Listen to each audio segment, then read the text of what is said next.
नमस्कार दोस्तों, मैं नीतीश कुमार एसएससी वायरस में आपका स्वागत करता हूं।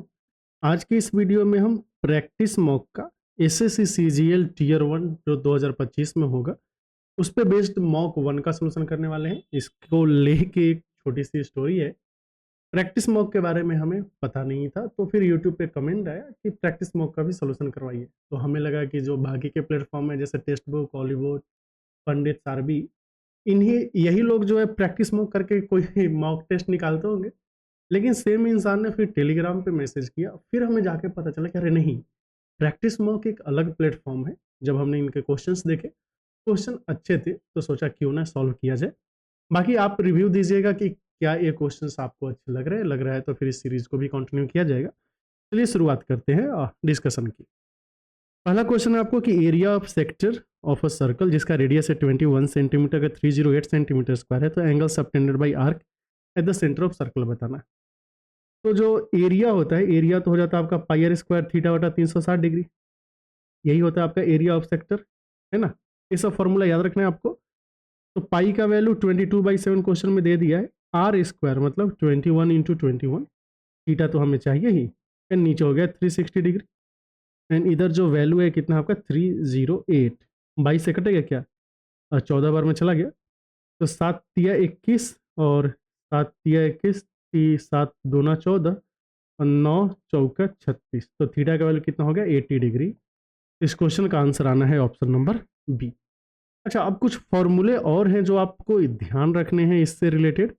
जैसे मान लेते हैं ये सर्कल है, और सर्कल में हमने ऐसे दो रेडियस ड्रॉ किया, इसके बीच एंगल थीटा है, सेंटर ओ मान लेते हैं, ए हो गया, बी हो गया। ये जो लेंथ है ना, आर्क लेंथ, इसको हम एल मानते हैं। तो सबसे पहले एल का जो वैल्यू है ये आपको समझना, ये होता है पाई आर थीटा बता 180 डिग्री। यहाँ पे आपको गलती से 360 डिग्री नहीं लिख देना है। वहीं हम एरिया ऑफ सेक्टर की बात करें, एरिया ऑफ सेक्टर ये हो जाएगा आपका वही पाई आर स्क्वायर थीटा बटा 360 डिग्री। ये तो फॉर्मूला हमने उधर भी बताया। लेकिन एक और जो फॉर्मूला है इसको हम लिख सकते हैं 1/2 इंटू एल इंटू आर। ये दोनों पार्ट आपको ध्यान रखना है। कभी कभी लेंथ ऑफ आर्क दे देगा तो 1/2 इंटू आर इंटू एल से हम सीधे सॉल्व कर लेंगे। और ये आया कैसे, बहुत ही आसान है। 1/2 एल का वैल्यू आप लिख लेंगे पाई आर थीटा बटा 180 डिग्री, यानी रेडियस तो रेडियस है ही। देखिए आ गया है पाई आर स्क्वायर थीटा बटा 360 डिग्री, यही तो चाहिए था। हो गया, कोई दिक्कत नहीं है। चलो नेक्स्ट देखेंगे। कभी कभी आपसे जो सेगमेंट है ना, सेगमेंट का एरिया पूछ लेता है। सेगमेंट क्या हुआ, एक कॉर्ड और फिर आर्क के बीच का जो एरिया है उसको हम सेगमेंट बोलते हैं। इसका एरिया निकालने के लिए आपको ये जानना जरूरी है कि हम ट्रायंगल का एरिया कैसे निकालते हैं। ट्रायंगल का एरिया निकालने का बहुत सारा फॉर्मूला है, जैसे ए बी सी हो गया, उसमें से एक जो है वो साइन थीटा का यूज करके हम लिखते हैं। अगर हम एरिया की बात करें तो आपको क्या करना है, कोई भी दो साइड ले लिया, 1/2 ए एंड बी ले लेते हैं। अब इन दोनों साइड के बीच में जो एंगल है, जैसे इधर side A and side B हो गया ना, इसके बीच में एंगल क्या है सी, उसी का आपको साइन लिख लेना है। तो ए बी साइन सी। फिर 1/2, अगर हमने साइड्स ले लिया है बी एंड सी, इसके बीच क्या है एंगल ए, तो आ जाएगा साइन ए। एंड अगर हमने यही लिया होता 1/2 ए एंड सी, तो बीच का एंगल क्या है बी, तो साइन बी लिख लेंगे। ठीक। हम ऐसा इसलिए बोल रहे हैं क्योंकि यहाँ पे जो आपको ट्रायंगल दिख रहा है ना, इस ट्रायंगल के एरिया की जरूरत पड़ेगी हमें। इसका एरिया हो जाएगा 1/2, एक रेडियस इधर दूसरा रेडियस इधर, तो आर स्क्वायर, बीच का एंगल थीटा है तो साइन थीटा। फिर अगर हमें एरिया ऑफ इसको क्या बोलते हैं, सेगमेंट, सेगमेंट चाहिए तो क्या करेंगे, सेक्टर का एरिया जो कि आया था पाई आर स्क्वायर थीटा बटा 360 डिग्री, इसमें से ट्रायंगल का एरिया को माइनस कर लेंगे, ये हो जाएगा 1/2 आर स्क्वायर साइन थीटा। तो ये जो फॉर्मूले हैं बहुत ही इंपॉर्टेंट होते हैं, ये सारी चीज़ें आप ध्यान में रखें। अगला क्वेश्चन है कि साइन ए का वैल्यू दिया हुआ है, फिर ए निकालना है। तो देखिए साइन ए जो है आपका कितना हो जाएगा 8/17, मतलब हम बोल सकते हैं पी हो गया, ए एच हो गया, तो बी का वैल्यू कितना हो जाएगा 15। अब आपको क्या चाहिए, टेन ए प्लस सेक ए ना, टेन ए प्लस सेक ए। टेन का वैल्यू क्या हो जाता है P/B, मतलब कि 8/15, सेक ए हो जाएगा H/B, मतलब 17/15। 17 एंड 8 मिलकर हो गया 25, 25/15 का मतलब हो गया है 5/3। अब 5/3 कौन हो जाएगा, ऑप्शन नंबर सी।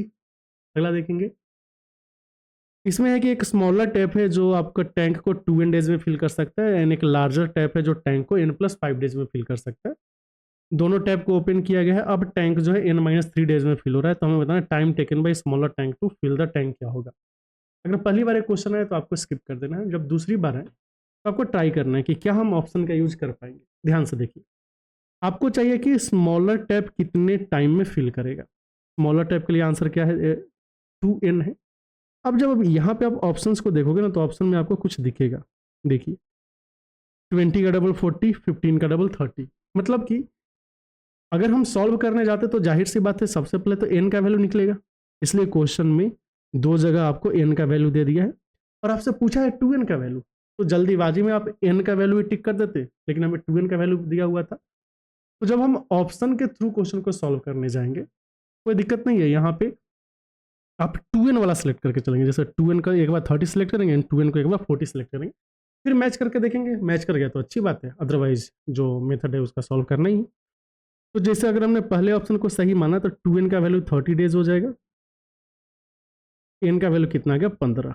अब देखिए एक टैंक को मान लीजिए a, दूसरे टैंक को b मान लीजिए। a कितना है 30 डेज में कर रहा है, दूसरा n+5 मतलब 20 डेज में। अब जो टोटल कैपेसिटी है इन दोनों का एलसीएम 60 मान लेंगे तो a का एफिशिएंसी 2 का b का 3 हो जाएगा। यहाँ से इन्हें टाइम कितना लग रहा है, टाइम लग रहा है आपका 60/5 जो कि आ गया है 12, और लकली 12 n-3 के बराबर है, मतलब 2n का वैल्यू 30 ही आना है। लेकिन ये तो हमने ऑप्शन एलिमिनेशन का यूज किया, एक्चुअल में कैसे करेंगे ये भी देखना है। तो मान लेते हैं a है b है, अब a जो है 2n डेज में कर रहा है, b जो है आपका n+5 डेज में कर रहा है, कोई बात नहीं। जो टोटल कैपेसिटी है हम इसका एलसीएम ले लेंगे, इसका एलसीएम कितना हो जाएगा, तो दोनों का मल्टीप्लीकेशन 2n इंटू n+5, यहाँ तक ठीक है। अब a का इफिशियंसी क्या होगा, टोटल कैपेसिटी में नंबर ऑफ डेज से भाग दे देंगे या डिवाइड कर देंगे, तो ए n+5 आ जाएगा, ए 2n आ जाएगा। अब बताइए यहाँ से टोटल टाइम कितना लग रहा है, टाइम लगेगा जो टोटल है आपका कैपेसिटी 2n इंटू n+5 में टोटल इफिशियंसी, ए का इफिशियंसी n+5, बी का 2n, मिलकर कितना हो गया 3n+5। Number of days question में दे दिए हैं। अभी यहाँ से ना एक क्वाड्रेटिक आएगा, इसको सॉल्व करना होगा। कितना आ रहा है 2n² प्लस 10n, इसका वैल्यू कितना है 3n² -9, तो आ गया -4n एंड -15। इसको सॉल्व करने से आ रहा है n² minus 14n minus 15 equal to 0। यहाँ से n का दो वैल्यू आएगा 15n -1, जाहिर सी बात है -1 तो होगा नहीं, 15 ही आएगा। n का वैल्यू 15 है तो स्मॉलर को कितना नाम लगा था 2n, 2n का वैल्यू हो जाएगा 30। तो हमने दोनों मेथड बताया है, आपको ऑप्शन का यूज करना भी सीखना है ना। आगे चलिए क्वेश्चन नंबर अगर हम 4 देखें, इसमें बोला है a जो है b के डायरेक्टली वेरी करता है with respect to square of b का वैल्यू 24 है तो a का वैल्यू 144 है, तो हमें बताना है a का वैल्यू क्या होगा जब b का वैल्यू 15। कोई बात नहीं, क्वेश्चन के अकॉर्डिंग a जो है वो b के स्क्वायर के प्रोपोर्शनल है, मतलब a जो है वो क्या होगा kb² होगा। तो आप बोल सकते हो ये जो a1/a2 होगा ना दोस्त, यह b1/b2 के स्क्वायर के बराबर होगा, यही होगा क्योंकि k तो कैंसिल हो जाएगा। अब पहले है a 144, बाद में a पता नहीं, लेकिन पहले है a आपका 24 एंड बाद b 24 है, बाद में b कितना है 15। हमें इसका स्क्वायर चाहिए, 3 से 8 एंड 3 से कितना हो जाएगा 5। तो यहाँ से देखोगे 144/a2 जो है ना ये आ गया है 64/5, तो 16 चौका 16वां 44 से a2 का वैल्यू कितना आ गया है 45/4, जिसे 11.25 बोलेंगे। 11.25 है, एक मिनट, तो माफ़ कीजिएगा 25 होगा ना, 5 का स्क्वायर तो 25 होगा, तो 25 नवा 225, 225/4 कितना हो जाएगा बच्चे 20, 56.25। अभी मिल गया, हाँ तो हो गया, ठीक है कोई समस्या नहीं। आगे देखिए, अब क्वेश्चन नंबर 55 में दिया है कि इसमें से कौन सा नंबर जो है 11 से डिविजिबल है। 11 से डिविजिबल होने के लिए जो डिजिट्स है ऑड प्लेस पे उसको ऐड करते हैं, फिर जो डिजिट है इवन प्लेस पे उसको ऐड करते हैं, फिर हम दोनों का डिफरेंस देखते हैं। तो यहाँ पे देखिए ऑड प्लेस पे क्या है 4 5 9 8 17 एंड 4 21 में से 3 2 5 एंड 6 11 को माइनस करें तो कितना आ जाएगा 10। अब 10 तो 11 से डिविजिबल है नहीं, तो ये भी नहीं होगा। यहाँ पे 5 2 7 2 9 6 15 15 में से 8 एंड 9 17 एंड 4 और 21 माइनस करेंगे कितना आएगा -6, ये भी डिविजिबल नहीं है। यहाँ पे देखेंगे तो 3 5 8 एंड 3 11 में से 9 8 17 एंड 7 24 -13, ये भी 11 से डिविजिबल नहीं है। तो जब सब नहीं आ रहा है तो लास्ट वाला तो आना ही है। फिर भी वेरिफिकेशन के लिए एक बार चेक कर लेते हैं। 9 2 11 एंड 5 16 में से 5 7 12 एंड 4 16, ये आ गया 0 एंड 0 आपका 11 से डिविजिबल है, इसलिए नंबर भी 11 से डिविजिबल होगा। अगला देखिए, क्वेश्चन नंबर 56 है। इसमें बोला है कि ratio of milk and water एक मिक्सचर में 3:7 है। इसमें 9 litre milk and 29 litre water को ऐड करेंगे तो जो रेशियो है मिल्क एंड वाटर का वो 2:5 हो जाएगा। अब आपको बताना है कि क्वांटिटी ऑफ मिक्सचर कितना है। आइए देख लीजिए, क्वांटिटी ऑफ ओरिजिनल मिक्सचर। तो इसको सॉल्व करने का जो मेथड है उसको हम बोलते हैं क्रॉस मल्टीप्लिकेशन मेथड। हमें क्या ध्यान में रखना है कि जिसका वैल्यू चाहिए उसको ऊपर लिखना है। इनिशियल मिक्सचर चाहिए ना, तो इनिशियल रेशियो को ऊपर लिखेंगे। ये मिल्क है, ये वाटर है। मिल्क कितना है 3, वाटर कितना है 7, एंड बाद में जो बचा है वो कितना हो गया आपका 2:5 बन गया है। अब क्योंकि हमने दोनों केस में ऐड किया है तो यहाँ पे भी 9 लिखेंगे, यहाँ पे 29 लिखेंगे, मतलब मिल्क भी ऐड किया है, वाटर भी ऐड किया है। अगर हम दोनों सब्ट्रैक्ट करते फिर भी 9 एंड 29 ही लिखते हैं, माइनस लिखने की कोई ज़रूरत नहीं है। लेकिन अगर एक जगह हम ऐड करेंगे, एक जगह माइनस करेंगे, मान लीजिए हमने मिल्क को ऐड किया होता है एंड वाटर को माइनस किया होता, तब हम 9 - 29 लिखते हैं। इस टाइप का सीन होता है। चलिए ठीक है, लेकिन यहाँ पे हम वाटर को माइनस नहीं कर सकते, जाहिर सी बात है। ये वाला कब काम आएगा, जब मतलब हम स्टूडेंट्स की बात करेंगे या फिर काउंटेबल जो ऑब्जेक्ट है उसकी बात करेंगे, जिसको हम काउंट करके निकाल सकते हैं। ठीक है, चलिए अब आपको क्रॉस मल्टीप्लाई करना है। ऐसे करके क्रॉस मल्टीप्लाई करेंगे एंड इसका डिफरेंस लेना है। तो 5 × 3 15 में से 7 × 2 14, इसका वैल्यू किसके बराबर होगा। फिर से इधर देख लीजिए, 29 × 2 एंड 9 × 5, तो 58 में से 45 गया। तो जो 1 यूनिट आ रहा है ना, 1 यूनिट का वैल्यू कितना आ गया 13। अब बताइए, आपको इनिशियल चाहिए तो इनिशियली कितना था 7 एंड 3 10 यूनिट्स। ये 10 यूनिट्स का वैल्यू कितना हो जाएगा, बोले कि 130। तो जो इनिशियल मिक्सचर है वो आपका कितना था 130 लीटर्स। ये तो हो गया क्रॉस मल्टीप्लिकेशन। लेकिन ऐसा तो पॉसिबल है कि आपको क्रॉस मल्टीप्लिकेशन ना आता हो तो क्या क्वेश्चन छोड़ देंगे, नहीं। उस केस में क्या करेंगे, ये जो इनिशियल मिक्सचर दिया है ना रेशियो में, इसको हम एब्सोल्यूट वैल्यू में कन्वर्ट करेंगे। कैसे, ये मिल्क हो गया या वाटर हो गया। मिल्क एंड वाटर का रेशियो 3:7 है, तो हम बोलेंगे कि अच्छा इसका मतलब मिल्क 3x एंड जो पानी है 7x हो सकता है। कोई दिक्कत नहीं, x से x कैंसिल हो जाएगा। अब मिल्क में आप 9 लीटर ऐड कर रहे हो एंड वाटर में 29 लीटर ऐड कर दिया। ये जो नया रेशियो है ये 2:5 के बराबर है। यहाँ से आप x का वैल्यू निकाल सकते हैं, कोई दिक्कत नहीं। या आप ऐसे कीजिए, ऐसे कीजिए, आपकी मर्जी। लेकिन क्रॉस मल्टीप्लिकेशन भी सीख लेंगे, काम करता है। क्वेश्चन नंबर 57 देखेंगे। इसमें है कि ये दो इक्वेशन है एंड इसका यूनिक सॉल्यूशन है, तो कौन सा ऑप्शन डेफिनेटली ट्रू है। मतलब डेफिनेटली लगा दिया, हम पक्का ही सही होना चाहिए। तो देखिए यहाँ पे जो है ना अपने पास एक है 6x plus my plus 18 equal to 0 and दूसरा कितना है 9x plus 21y plus 27 equal to 0। हमें क्या देखना है, हमें देखना है कि for unique solution, unique solution का केस क्या है। इसके लिए जो x के कोफिशिएंट का रेशियो है, मतलब 6/9, यह इक्वल नहीं होना चाहिए y के कोफिशिएंट के रेशियो का। 3 दूना 6, 3 तिया 9, 3 सत्ते 21। तो m का जो वैल्यू है बस 14 के इक्वल नहीं होना चाहिए। 14 को छोड़कर कुछ भी हो यूनिक सॉल्यूशन ही आएगा। तो m नॉट इक्वल टू 14, ए है आपका ऑलवेज ट्रू वाला केस। क्या m इक्वल टू 7 भी चलेगा, बोले कि हाँ m इक्वल टू 7 पुट करने से भी यूनिक सॉल्यूशन आएगा। लेकिन हर एक यूनिक सॉल्यूशन का केस में m का वैल्यू 7 ही होगा, ये जरूरी नहीं है। लेकिन ये जरूरी है कि m कभी भी 14 नहीं होगा। समझ गए, ये तो हो गया। अब इसी में कभी कभी आपसे और भी केसेस पूछ सकते हैं, इसलिए हम बाकी हर एक केस भी बता देते हैं। जैसे a1x plus b1y plus c1 equal to 0। दूसरा इक्वेशन हो गया a2x plus b2y plus c2 equal to 0। कोई दिक्कत नहीं। अब ये दोनों जो है वो लाइन को रिप्रेजेंट कर रहे हैं। तो पहला जो केस है a1/a2 not equal to b1/b2, इसमें क्या होगा, बोले कि यूनिक सॉल्यूशन होगा। अब यूनिक सोल्यूशन का मतलब एक ही सोल्यूशन होता है, तो जो दो लाइन्स थे ये लाइन आपस में इंटरसेक्ट करेंगे, बोल कि हाँ इंटरसेक्ट किया, तो अब आप बोल सकते हो कि ये जो लाइन्स है क्या होगा, इंटरसेक्टिंग लाइन्स होगा, इंटरसेक्टिंग लाइन्स। अच्छा एक और बात, बस यूनिक सॉल्यूशन के लिए एक्स का कोफिशिएंट एंड वाई के कोफिशिएंट का रेशियो चेक करने की ही जरूरत है। अगर ये इक्वल नहीं है तो फिर यूनिक सॉल्यूशन होगा। कांस्टेंट के रेशियो का यहाँ पे कोई रोल ही नहीं है, ये बात आपका ध्यान देना है कि जब हम यूनिक सॉल्यूशन की बात करेंगे तब कांस्टेंट के रेशियो का कोई रोल नहीं होता। वही अगर a1/a2 का वैल्यू b1/b2 के बराबर आ गया तब हम c1/c2 को भी चेक करते हैं। अगर यह c1/c2 के इक्वल नहीं है तब होगा नो सॉल्यूशन। अब नो सॉल्यूशन का केस कब होगा, जब लाइंस क्या हो जाएंगे, पैरेलल हो जाएंगे, क्योंकि पैरेलल लाइंस तो कभी इंटरसेक्ट करते नहीं है ना। जब इंटरसेक्ट करेगा ही नहीं तो कोई भी कॉमन पॉइंट आएगा ही नहीं, ये ध्यान रखना है, ये हो जाएगा पैरेलल लाइंस। चलो ये भी सही है।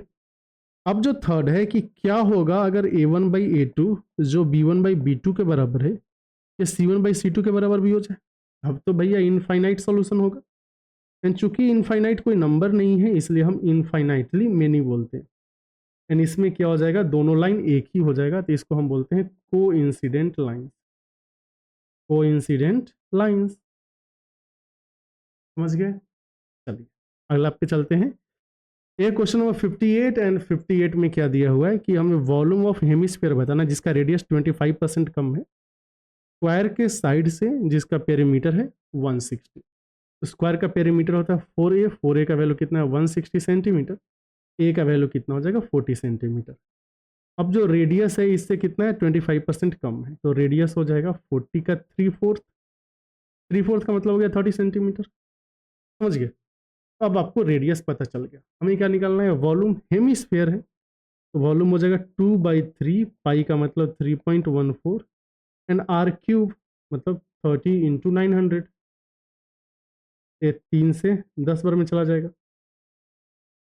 तो कितना हो जाएगा, देख लेंगे तो यहाँ पे 6.28 को 9 पे 1 2 3 से गुना करना है, 1 0 9 8 72 और 18 एंड 7 25 एंड 54 एंड 2 56, 56520 करके ऑप्शन है। यही सही आंसर हो गया। समझे। अगले क्वेश्चन पे चलते हैं। अगला क्वेश्चन नंबर आपका क्या है 59। ठीक, तो 59 में क्या है कि 6400 इन्वेस्ट किया गया है सिंपल इंटरेस्ट पे R% पर एनम की दर से, रेट एंड टाइम है आपका 21 मंथ्स, और जो अमाउंट है वो कितना है आपका 7300, तो हमें आर का वैल्यू बताना। तो सबसे पहले सिंपल इंटरेस्ट आ कितना रहा है, ये जो आपका है प्रिंसिपल है 6400, अमाउंट कितना हो गया 7300, तो जो आर है आपका कितना, आर नहीं सिंपल इंटरेस्ट कितना हो गया आपका, बोलेंगे कि ये 900 हो गया सिंपल इंटरेस्ट। ठीक, अब जो फॉर्मूला है वो क्या बोलता है कि एसआई जो 900 है पीआरटी, पी का मतलब 6400, रेट तो आपका आर है, टाइम कितना है 21/12, नीचे 100 आएगा ही, तो यही इसी को सॉल्व करना है। कैसे करेंगे, 0 से 0 चला जाएगा एंड 3 से 4 बार में, और ये 3 से 7 बार में, 7 से 4 से 16 बार में, फिर ये 4 बार में, और 4 से 22 चौक 88 225, तो आर का वैल्यू आ गया 225/28, और कितनी बार में जाएगा 88 64 8, हाँ 8 होल 1/28, तो सही आंसर आ गया 8 होल 1/28, ऑप्शन नंबर सी। अगला देखिए, ये क्वेश्चन नंबर 60, यहाँ पे डेटा दिया हुआ है एंड सॉल्व तो करना है। दिया है कि डिफरेंट कंपनीज का प्रोडक्शन है मोबाइल का, production of BCD in 2021 is what percent production of ABC इन 2023। तो सबसे पहले हमने BCD का निकालना है 2021 में, तो 2021 तो ये वाला पार्ट हो गया, तो BCD मतलब ये तीनों कितना आ जाएगा 4000 5500 ना, तो ये 5500 आ गया, एंड ABC का किस में चाहिए, और 2023 में ABC, ये कितना हो रहा है और 5 एंड 7 5, तो 7500 हो गया, 0 0 ये 15 ये 11, कितना परसेंट हो जाएगा 15 7 75 से, एंड 5 15 3 45, 73.3 करके आ रहा है, तो 73% नियरेस्ट इंटीजर चाहिए, तो यही हो गया। क्वेश्चन नंबर 61 अगर देखेंगे, इसमें है कि मार्क प्राइस एक आर्टिकल का है, वो क्या है 42% अबव है कॉस्ट प्राइस से, एंड जो मार्क प्राइस है कितना है 12070। आपको बताना है कितना प्रॉफिट मिलेगा, रुपए में बताना है अगर आर्टिकल को 20% डिस्काउंट पे बेचा जाए। कोई बात नहीं, हम यहाँ पे कॉस्ट प्राइस लिख लेते हैं, ये मार्क प्राइस यानी सेलिंग प्राइस। कॉस्ट प्राइस अगर हमने 100 माना है तो मार्क प्राइस कितना हो जाएगा 142 एंड सेलिंग प्राइस कितना हो जाएगा आपका, ये तो निकालना है। अब इसी 142 का वैल्यू क्वेश्चन में कितना दिया है, ये बोला है कि 12070 है, तो कैसे करेंगे देख लेते हैं। यहाँ से 2 से 71 एंड 2 से 60 35, ये कितनी बार बच जाएगा 8 बार में, तो 8 8 7 56 5 6 8, तो वहाँ पे 32 एंड थर्ड पे 355 ना, तो 85 टाइम्स में। तो कॉस्ट प्राइस हो गया है 8500। सेलिंग प्राइस कितना होगा, क्योंकि 20% का डिस्काउंट दे रहा है तो सेलिंग प्राइस कितना हो जाएगा 12070 को 20% है ना, तो 4/5 से गुना करना पड़ेगा। हाँ 4/5 कितनी बार में चला जाएगा 2414, ये आ गया 965656। जो प्रॉफिट हुआ इन दोनों का डिफरेंस मतलब 1156 रुपये का हुआ है। तो आंसर क्या रहेगा आपका, ऑप्शन नंबर बी। अगला देखेंगे 62 नंबर क्वेश्चन में दिया हुआ है, इसको चलिए सॉल्व कर लेते हैं। तो साइन 3a का वैल्यू कितना होगा 1/sec। 1/sec को क्या बोल सकते हैं कॉस, तो cos 6a हो गया है। साइन का वैल्यू अगर cos के बराबर आ रहा है तो दोनों एंगल का जो सम होगा वो 90 डिग्री हो सकता है। ये 3a + 6a कितना होना चाहिए 90 डिग्री। यहाँ से a का वैल्यू कितना आ जाएगा आपका 10 डिग्री। a 10 है तो हमें cos 6a चाहिए, तो cos 60 डिग्री यानी cos 60 हो जाता है आपका 1/2। 1/2 मीन्स सही आंसर आ गया आपका ऑप्शन नंबर डी। अगला देखिए, इसमें है कि मीन प्रोपोर्शन दिया है और के, और हमें बताना है 5k का वैल्यू क्या होगा। मीन प्रोपोर्शन का मतलब हुआ कि दोनों को मल्टीप्लाई करके स्क्वायर रूट लेना है, तो एक हो गया 4.8, दूसरा हो गया 1.2। 2 × 1.2 आ जाएगा, जिसे हम 2.4 बोल सकते हैं। आपको चाहिए 5k, तो ये आ गया है 12। तो 5k का वैल्यू 12 है, तो सही आंसर क्या होगा ऑप्शन नंबर ए। वहीं अगर हम क्वेश्चन नंबर 64 के पास चले तो इसने बोलता है इन रेडियस ऑफ इक्विलेटरल ट्रायंगल क्या होगा जिसका ऑल्टीट्यूड है 9√3। जो इन रेडियस होगा ना ऑल्टीट्यूड का क्या होता है 1/3, तो ये आ जाएगा आपका 3√3 सेंटीमीटर। ठीक है, चलिए अगर यही आर पूछता तो ये आपका होता ऑल्टीट्यूड का 2/3, तो ये आ जाता आपका 6√3 सेंटीमीटर। अब ये क्या है कैसे है, चलिए हम आपको थोड़ा डिटेल बताते हैं। मान लेते हैं इधर आ जाते हैं, ये आपका क्या है नॉर्मल केस है, ए बी सी नॉर्मल कोई ट्रायंगल है, यहाँ पे हमने ए रख दिया, बी रख दिया, सी रख दिया। और इस केस में हम कैपिटल आर जिसे हम बोलते हैं सरकम रेडियस ए पूछे तो ये हो जाता है आपका ABC/4 times delta. Small are पूछे तो ये आपका हो जाता है डेल्टा/एस। ध्यान दे डेल्टा का वैल्यू क्या है, डेल्टा का वैल्यू है आपका एरिया, और एस जो हमने लिखा है ये क्या है आपका सेमी पेरीमीटर। समझ गए, ओके चलो ठीक, यहाँ तक कोई समस्या नहीं। यही अगर हम राइट ट्रायंगल में चलते हैं तो रिजल्ट्स थोड़ा इंपॉर्टेंट हो जाता है। यहाँ हमने ए रख दिया, बी रख दिया, हाइपोटेन्यूज सी रख दिया। राइट ट्रायंगल के केस में कैपिटल आर हो जाएगा आपका C/2। अच्छा C/2 आप यहाँ से भी आ सकते हैं, जैसे AB से हमने लिखा था ना 4 टाइम्स डेल्टा क्या हो जाएगा 1/2 AB। इसी को सिंप्लीफाई करो C/2 आ गया। एंड जो स्मॉल आर इन रेडियस है ये हो जाता है, बाकी जो 2 लेग्स है उसको ऐड करो, हाइपोटेन्यूज को माइनस करो एंड टोटल का क्या कर दो हाफ कर दो। ये बात समझ गए, ये इसके लिए हो गया। अब एक और जो इक्विलेटरल ट्रायंगल है ये भी काफ़ी इंटरेस्टिंग है। इक्विलेटरल ट्रायंगल ABC, अगर इक्विलेटरल है तो हर एक साइड तो इक्वल होना चाहिए, बल्कि बिल्कुल सही। इसमें जो हाइट होता है इसका वैल्यू √3/2a होता है, ये किस सबको ही पता है। जब हम कैपिटल आर लिखेंगे ना तो इसी हाइट का 1/3 हो जाएगा, इसलिए हो जाता है आपका क्या 1/3 नहीं, इसका 2/3 हो जाएगा, इसलिए हो जाता है आपका a/√3। जब हम स्मॉल आर लिखेंगे तो ये इसका हो जाता है 1/3, ये आ जाएगा आपका a/2√3, जिसे आप बोल सकते हो h/3। ऐसा क्यों हो रहा है, क्योंकि जो इक्वेटर ट्रायंगल में जो हम ऑल्टीट्यूड ड्रॉ करते हैं ना, ये जो AD है ये आपका मीडियन का भी काम करता है, परपेंडिकुलर बाइसेक्टर का भी काम करता है, एंगल बाइसेक्टर का भी काम करता है। और इसके ऊपर जो सेंट्रॉइड है, ये सेंट्रॉइड के साथ साथ इन सेंटर, सर्कम सेंटर, ये भी हो जाता है, ऑर्थो सेंटर भी हो जाता है। तो ए से जी तक की जो दूरी है ना, ये आपको पता होगा कि 2 होता है और ये होता है आपका 1, 2:1 के रेशियो में डिवाइड करता है सेंट्रॉइड मीडियन को, क्योंकि सेंट्रॉइड ही इन सेंटर है, सेंट्रॉइड ही सर्कम सेंटर है। तो जो एच है ना, एच का जो ऊपर वाला पार्ट है 2 यूनिट वाला, ये हो जाता है कैपिटल आर, और नीचे वाला 1 यूनिट पार्ट क्या हो जाता है, आर। इसलिए हमने बोला है कि आर का जो वैल्यू है, कैपिटल आर का वैल्यू एच का 2/3 हो जाता है, एंड ए आर का जो वैल्यू है क्या हो जाता है, एच का 1/3। समझ गए? हम आगे चलते हैं। ये जो क्वेश्चन है इसमें हमें cos 240 डिग्री बताना है। देखिए ये जो cos 240 डिग्री है ना, इसको हम लिखेंगे तो आ जाएगा 180 degree plus 60 degree, and cos 180 plus theta क्या होता है, माइनस कॉस थीटा। ये माइनस कॉस 60 डिग्री हो गया, इसलिए -1/2 इसका आंसर आ जाएगा, एंड हो जाएगा आपका ऑप्शन नंबर सी। अब एक कैसे हुआ, चलिए ये भी हम आपको बता देते हैं थोड़ा। इसके लिए आपको ना ये चीज़ ध्यान में रखनी है, क्या है, हाँ, एक क्वाड्रेंट होता है। इसमें फर्स्ट क्वाड्रेंट में जितना भी ट्रिगोनोमेट्रिक रेशियो है सब पॉजिटिव होगा। सेकंड में साइन एंड कॉसेक जो है ये क्या होगा, पॉजिटिव होगा। एंड थर्ड में टेन एंड कॉट क्या होगा, पॉजिटिव होगा, बाकी सब निगेटिव होगा। एंड लास्ट में क्या है, सेक एंड कॉस क्या होगा, पॉजिटिव होगा, बाकी सब निगेटिव होगा। और जब भी हम एंगल को एक्स एक्सिस के रिस्पेक्ट में लिखेंगे, इसका नाम एक्स रख लेते हैं, उसका वाई। जब भी आप एंगल को एक्स एक्सिस के रिस्पेक्ट में लिखोगे तो टी रेशियो में कोई चेंज नहीं होगा। इसका मतलब क्या है, हम आपको बताते हैं। और जब भी आप एंगल को वाई एक्सिस के रिस्पेक्ट में रखोगे तो टी रेशियो में चेंज होगा। और चेंज कैसे होता है ये तो पता ही है। अरे भैया, साइन कॉस में चेंज होता है, एंड कॉस साइन में।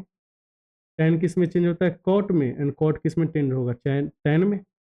सेक किस में चेंज होता है, कॉसेक में, एंड कॉसेक किस में चेंज होता है, सेक में। यही चीज़ अब हम कुछ जल्दी जल्दी आपको बताते हैं, आराम से सीख जाओगे।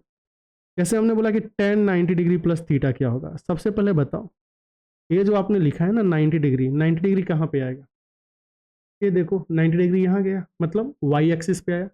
अगर 90 डिग्री वाई एक्सिस पे आया है तो टेन क्या होगा, चेंज होगा किस में, कॉट में। कॉट थीटा हमने लिख दिया। इसके बाद हमें चेक करना होता है कि साइन क्या लिखे, प्लस या माइनस। तो 90 प्लस थीटा, यहाँ पे 90 आया। 90 में अगर आप थीटा जोड़ोगे तो किस क्वाड्रेंट में जा रहा है, बोलेंगे सेकंड क्वाड्रेंट में। अरे जो सेकंड क्वाड्रेंट है इसमें जो लेफ्ट में एंगल लिखा है वो देखना है। लेफ्ट में क्या लिखा है, ट्रिगोनोमेट्रिक रेशियो आपने टेन। टेन निगेटिव होता है या पॉजिटिव, बोलेंगे निगेटिव, इसलिए माइनस कॉट थीटा। यही अगर हम आपसे बोले साइन 90 प्लस थीटा क्या होगा, एंड बताओ आपका कॉस 90 प्लस थीटा क्या होगा।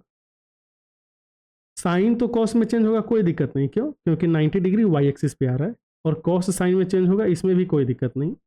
लेकिन हमें बताना है कि कहाँ पे नेगेटिव आएगा, कहाँ पे पॉजिटिव। क्योंकि 90 प्लस थीटा सेकंड क्वाड्रेंट में जा रहा है, और सेकंड फॉर्मूला को जब आप देखोगे तो यहाँ पे हमने क्या लिखा है, साइन। साइन जो है आपका सेकंड क्वाड्रेंट में पॉजिटिव होता है, इसलिए यहाँ पे बस कॉस थीटा हम लिखेंगे। वहीं अगर आप देखोगे कॉस 90 प्लस थीटा, इसमें कॉस जो है सेकंड क्वाड्रेंट में निगेटिव होता है ना, इसलिए आपको लिखना पड़ेगा माइनस साइन थीटा। बात समझ गए? अगर लेफ्ट वाला निगेटिव है तो माइनस लिखेंगे, लेफ्ट वाला पॉजिटिव है तो प्लस लिखेंगे, कोई दिक्कत ही नहीं है, झोल ही नहीं है। अब बताओ, जब अगर हमने साइन 180 डिग्री प्लस थीटा लिखा तो क्या होगा। बोले कि देखो 180 डिग्री कहाँ पे आएगा, 180 डिग्री आ रहा है एक्स एक्सिस पे, ये पूरा का पूरा है, हाफ सर्कल ही तो 180 होता है। जैसे ही एक्स के रेस्पेक्ट में एंगल लिखेंगे, ट्रिगोनोमेट्रिक रेशियो चेंज नहीं होगा, तो साइन थीटा ही रहेगा। अब बात है प्लस माइनस की। इस 180 में कुछ जोड़ोगे थीटा तो सेकंड क्वाड्रेंट थर्ड में आ जाएगा। थर्ड में क्या होता है, साइन थीटा निगेटिव होता है, इसलिए केवल माइनस साइन लिख लेंगे इधर। देखो कितना आसान है। अब बताइए टेन 180 प्लस थीटा क्या होगा, टेन चेंज होगा, बोले कि नहीं, टेन तो टेन में ही रहेगा, क्योंकि 180 प्लस थीटा थर्ड क्वाड्रेंट में जा रहा है, थर्ड क्वाड्रेंट में टेन पॉजिटिव होता है, लेफ्ट वाले एंगल की बात करें, इसलिए क्या हो जाएगा, बस टेन थीटा हो जाएगा। एक और लिख लेते हैं, जैसे कॉट 270 डिग्री माइनस थीटा, चलो 270 डिग्री माइनस थीटा लिख लेते हैं, एंड यहाँ पे हम लिखते हैं कॉस 270 डिग्री प्लस थीटा। एक बात बताओ 270 डिग्री कहाँ पे आएगा, बोले कि देखो 270 डिग्री यहाँ से घूमो ऐसे करके, ये जो पहुँचोगे तो वाई एक्सिस पे 270 डिग्री आएगा।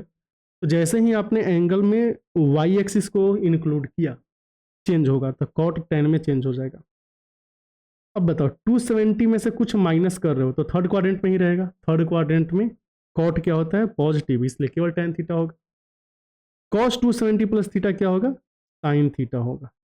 प्लस या माइनस, बोले कि देखो 270 में कुछ जोड़ोगे तो फोर्थ क्वाड्रेंट में आएगा, और फोर्थ क्वाड्रेंट में इधर लेफ्ट में हमने क्या लिखा है, कॉस। कॉस होता है पॉजिटिव, इसलिए बस साइन थीटा हो जाएगा। तो ऐसे करके करो, कभी समस्या ही नहीं होगी। आगे चलिए। एंड अगर मान लीजिए ये लॉजिकली आप नहीं समझ पा रहे हो तो आप याद कर लेना। ये क्वेश्चन नंबर 66 है। इसमें क्या दिया हुआ है आपका कि पाई चार्ट दिया हुआ है एंड टोटल एम्प्लॉयज कितने हैं 1200। बताना है ratio of male and female in Q. अगर 7:5 है तो क्यू में टोटल फीमेल कितने होंगे। टोटल 1200 एम्प्लॉय में से क्यू में है कितने 35%, और इस 35% में से 5/12 पार्ट जो है वो क्या है, फीमेल। तो ये 1200 चला गया, आ जाएगा 175। तो टोटल फीमेल कितने हैं क्यू में, 175। 67 में बोला है कि which of the following statements is are false. अगर दो एंगल एक्यूट है तो third angle must be obtuse, ये तो गलत है। एंड इधर क्या है कि secant of a circle is a line which intersect circle at 2 point, ये क्या हो गया, सही हो गया। हिंदी में देख लीजिए, ये बोला है कि त्रिभुज के दो कोण न्यून कोण है तो तीसरा अधिक कोण होना चाहिए, गलत। वृत्त की छेदक रेखा वह रेखा होती है जो वृत्त को दो बिंदुओं पे काटती है, ये सही है। अब देखिए, त्रिभुज कोई भी हो, ट्रायंगल कोई भी हो, दो एंगल तो एक्यूट या फिर न्यून कोण होना ही चाहिए।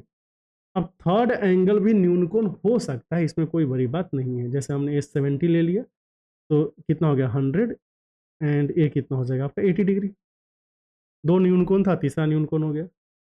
हर एक ट्रायंगल में दो एंगल जो है आपका क्या होना चाहिए, एक्यूट होना ही चाहिए। जैसे यहाँ पे हमने ले लिया 30 डिग्री, ये ले लिया 60 डिग्री, इधर क्या हो गया आपका 90 डिग्री, हो गया राइट ट्रायंगल, एक्यूट ट्रायंगल। और यही आपका ऑब्ट्यूज ट्रायंगल भी हो सकता है।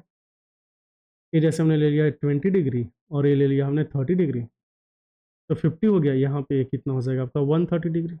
देखो, तो just because two angles acute है, थर्ड एंगल के बारे में हम कुछ भी नहीं बता सकते। वो एक्यूट भी हो सकता है, राइट एंगल भी हो सकता है, एंड ऑब्ट्यूज भी हो सकता है।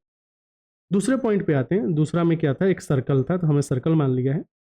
जो सीकेंट होता है ना, ये क्या होता है, एक ऐसा लाइन होता है जो सर्कल को 2 पॉइंट्स पे कट किया, इसका नाम क्या है, सीकेंट। और एक होता है क्या आपका टेंजेंट। टेंजेंट होता है जो सर्कल को एक पॉइंट पे ऐसे टच करेगा, एक ही पॉइंट पे, ध्यान दे, ये हो गया आपका टेंजेंट।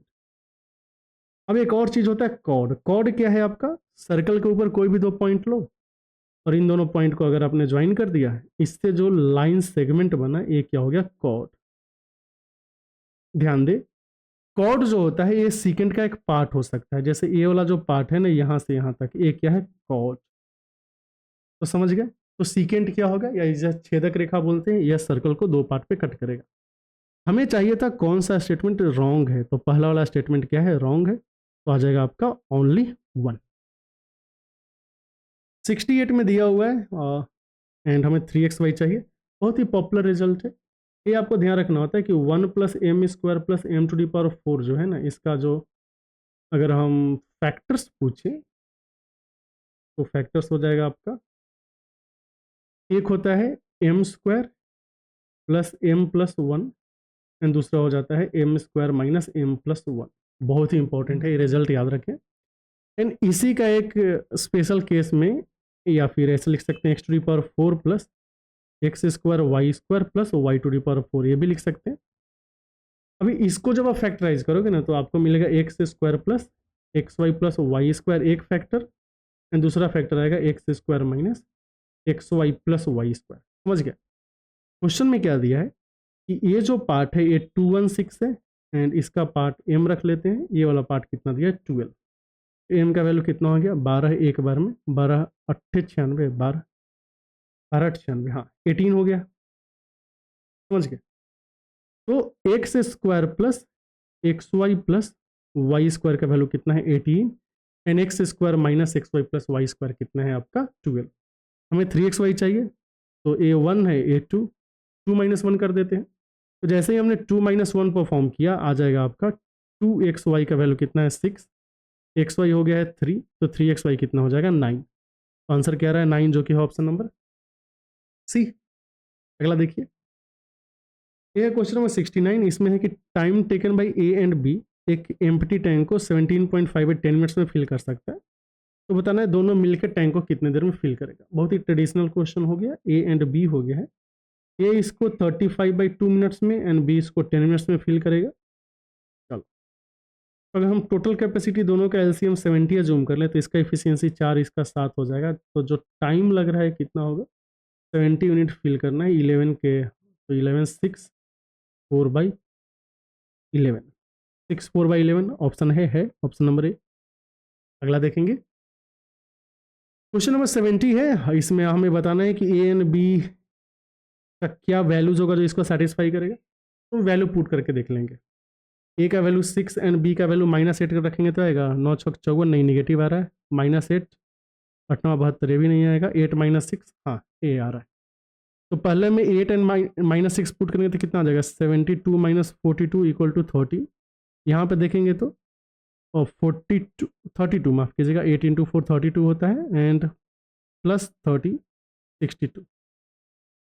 ये सेटिस्फाई कर गया तो सही आंसर क्या हो जाएगा, ऑप्शन नंबर सी। तो वैल्यू पुट करके भी कर सकते हो, अदरवाइज आपको क्या है, इक्वेशन इन 2 वेरिएबल था उसको सॉल्व कर लेते। ये जो क्वेश्चन है इसमें हमें p का वैल्यू दिया हुआ है, तो चलो p का वैल्यू निकाल लेते हैं। ये है 5/2 ⁻, 0.6। ये 2/5 को हम 5/2 लिखेंगे तो पावर जो है ये 1.4 हो जाएगा। यानी जो डिवीजन है आपका एक है 5/2 ⁻ -1, ऊपर जाके क्या हो जाएगा, +1 हो जाएगा। तो 5/2 का पावर टोटल कितना आ गया, 2 and 1 3। ये है p का वैल्यू। जहाँ पे डेटा चाहिए आपको p का वैल्यू 1/3 चाहिए, p का पावर, तो p का पावर 1/3 इज क्या है 5/2। यहाँ पे आ जाएगा 20 × 5/2 मीन्स 50 आंसर आ रहा है। 50 ऑप्शन में है ऑप्शन नंबर ए, ठीक हो गया।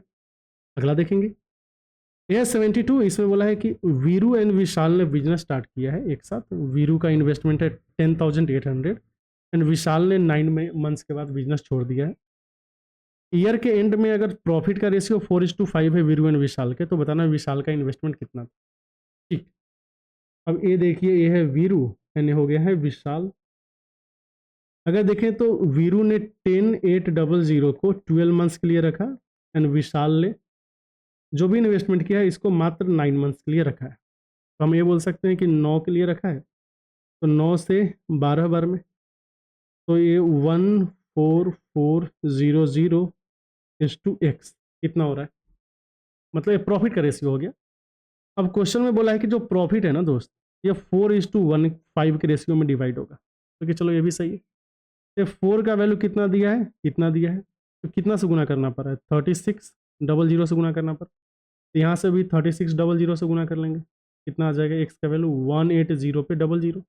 यही इनका इन्वेस्टमेंट था, जो कि होगा option number D. Question number 73 देखेंगे, तो इसमें है कि 1.6 किलोमीटर का रेस है जिसमें ए ने बी को स्टार्ट दिया है 300 मीटर का एंड इसके बाद भी वो 100 मीटर से जीत जाता है। बी को अगर रेस कंप्लीट करने में 15 मिनट्स लगते हैं तो ए को कितना लगेगा। ये रेस वाला क्वेश्चन को लेकर झंझट नहीं करना है ज़्यादा, ए हो गया, बी हो गया। अब देखिए हुआ क्या था, ए ने शुरू में बी को बोला कि भैया तुम 300 मीटर आगे रहो। उसके बाद रेस स्टार्ट हुआ, ए पहुंच गया। जब ए पहुंच गया उस समय बी जो है आपका 100 मीटर पीछे ही था। मतलब दोनों सेम टाइम के लिए भागे हैं, बोले कि हाँ टाइम सेम है। सेम टाइम में ए जहाँ 1600 मीटर गया है, बी मात्र 1200 मीटर गया। क्यों? क्योंकि 300 मीटर आगे खड़ा था एंड 100 मीटर पीछे रह गया। अब देखिए यहाँ पे आपको समझना है कि ए को 1600 मीटर जाने में जितना टाइम लगेगा उतना ही टाइम बी को 1200 मीटर जाने में लग रहा है। मतलब यहाँ पे क्या है, टाइम सेम है। लेकिन चलो ये भी सही है। क्वेश्चन में दिया है कि बी जो है वो 15 मिनट्स में पूरा रेस कंप्लीट करता है। मतलब फॉर बी अगर हम बात करें पूरा रेस का मतलब 1600 मीटर अगर जाता तब इसे लगता 15 मिनट्स, लेकिन ये बंदा भागा है 1200 मीटर, तो 1200 मीटर जाने में कितना टाइम लगेगा। हम बोलेंगे कि देखो भाई 3/4 से गुना कर दो, तो जब 3/4 से गुना करेंगे तो कितना आएगा, 45/4। 45/4 कितना हो जाएगा, 11.25 मिनट। अगर 11.25 मिनट्स में बी 1200 मीटर जा रहा है तो ए को 1600 मीटर जाने में भी कितना टाइम लगेगा, 11.25 मिनट्स। बस सही आंसर आ गया ऑप्शन नंबर डी। अगला देखिए, ये 74, इसमें बोला है कि जतिन, पुनीत एंड किशन एक साथ मिलके, एंड मोहन, रोहन एंड सोहन एक साथ मिलके जो सम कलेक्ट किए हैं उसका हमें क्या चाहिए, ratio. Okay, Jatin, Putin and Puneet and Kishan, तो कितना आ गया, 18, 15, 33 दूना 66, 66 आ गया है। एंड इधर कितना आ जाएगा, 24 एंड 12, 36, 78। ये आ गया आपका 11:13। इस क्वेश्चन का आंसर है 11:13, जो कि ऑप्शन नंबर C। आगे चलेंगे, और ये इस क्वेश्चन का आई गेस लास्ट होगा, हाँ इस पेपर का लास्ट क्वेश्चन होगा। यहाँ पे दिया हुआ है कि एक सर्कल है जिसमें सेंटर वो है, ratio of triangle O A B and O B A क्या है आपका 7:9। हमें बताना है ओ ए बी का वैल्यू क्या है। O A B and O B A का रेशियो 7:9 है, O A B O B ए। तो ए अगर हमने 7x मान लिया तो ए वाला कितना हो जाएगा 9x। ध्यान दीजिए यहाँ पे इधर जो ओ ए बी डी ओ सी है ना, ये दिया है आपका 64 डिग्री। ये बहुत ही सुंदर रिजल्ट है, जिसके अकॉर्डिंग ये जो डी ओ सी एंगल को अगर आपने एंगल ए ओ बी के साथ ऐड किया है तो मिल के आएगा 180 डिग्री। समझ गए। तो एंगल ए ओ बी का वैल्यू कितना हो जाएगा, बोलेंगे 180 में से 64 माइनस कर दो तो 116 डिग्री आ जाएगा। ये भी सही है। अब बताइए, ये जो ट्रायंगल है ओ ए बी, इन ट्रायंगल ओ ए बी हम बोल सकते हैं कि 7x + 9x मतलब 16x में अगर हम angle A O B add करें तब मिल के आएगा 180 डिग्री। मतलब 16x का वैल्यू कितना हो जाएगा 64 डिग्री, x का वैल्यू कितना आ जाएगा 4। अगर x 4 है तो हमें क्या चाहिए था, ओ ए बी मतलब 7x, 7x का वैल्यू कितना आ जाएगा 28 डिग्री। तो सही आंसर आ गया ऑप्शन नंबर ए। क्या यहाँ पे हम ऑप्शन एलिमिनेशन का यूज कर पाते हैं, तो बोले कि देखो मुश्किल है, क्योंकि हर एक जो ऑप्शन है ना वो 7 का मल्टीपल दिया हुआ है, तब हम एलिमिनेट करना मुश्किल हो जाता है। अगर एक ही ऑप्शन 7 का मल्टीपल होता तब उसको टिक कर देते। अब आपके माइंड में डाउट आ रहा होगा कि ये जो दोनों का सम 180 डिग्री कैसे आ रहा है, ये बताइए। चलिए बताते हैं। इसके लिए हमने क्या करना है, एक सर्कल ले लिया ऐसे। अब जो सर्कल है इसके चारों तरफ हमें ना ऐसे क्वाड्रिलेटरल बनाना है ना, तो क्वाड्रिलेटरल बनाने की कोशिश जारी है। ये इधर हो गया, ये इधर, एंड चलिए इधर हो गया। इसका नाम रख लेते हैं ए बी सी, अच्छा सी यहाँ नहीं, सी एंड डी। अब यहाँ पे कहीं सेंटर होगा, सेंटर से हमें क्या करना है, इन सबको ऐसे ज्वाइन करना है।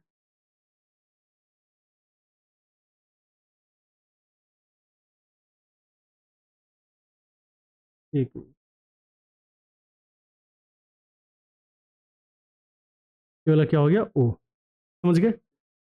अब यहाँ पे रिजल्ट क्या बोलता है कि A O B plus angle C O D का जो वैल्यू है, यह angle B O C plus angle A O D के बराबर होगा, एंड दोनों क्या होगा आपका 180 डिग्री।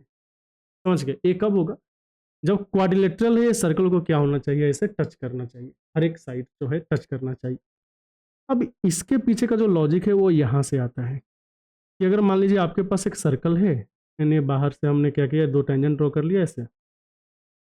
ये पॉइंट ए है, इसका नाम हम पी रख लेते हैं, इसका क्यू रख लेते हैं। यहाँ पे हमने सेंटर ड्रॉ किया, सेंटर से हमने क्या किया, इन दोनों को ऐसे ज्वाइन कर दिया। एक मिनट, सेंटर से हमने क्या किया, इन दोनों को ऐसे ज्वाइन कर दिया है।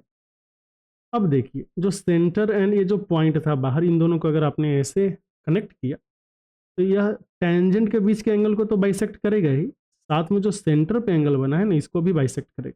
अब इसी पॉइंट का हम यूज करने वाले हैं। कैसे, ये जो पॉइंट्स है ना, 4 पॉइंट्स ऑफ टेंजेंसीज आपको दिख रहे होंगे, इन सब से हमें सेंटर को ऐसे ज्वाइन करना है। ठीक है, फिर ऐसे ज्वाइन कर लेंगे और ऐसे ज्वाइन कर लेंगे।